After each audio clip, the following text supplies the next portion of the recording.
Hi, beautiful people. Welcome back to my channel.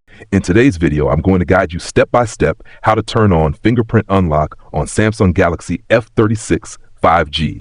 If you're new here, make sure to hit that subscribe button and give this video a thumbs up. It really helps the channel grow. Let's dive right in. Step 1. Unlock your Samsung Galaxy and open the Settings app. This app is where you manage all your device features, including security, display, and connectivity. Step 2. At the top of the Settings menu, locate the search bar. Tap on it to start typing.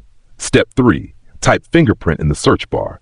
You'll see a list of options. Select the one related to fingerprint unlock. You may need to verify your lock screen password or PIN to proceed. Step 4. In the fingerprint settings, tap on Fingerprint, then tap on the Continue button, then tap Register option. Follow the on-screen instructions. Step 5. Place your finger on the fingerprint sensor as instructed. Lift it each time the circle fills up, then press again. Repeat this process until the fingerprint is fully registered.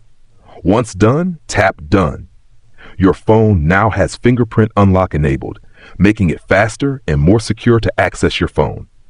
If you found this tutorial helpful, don't forget to give it a thumbs up and subscribe to my channel for more great tips.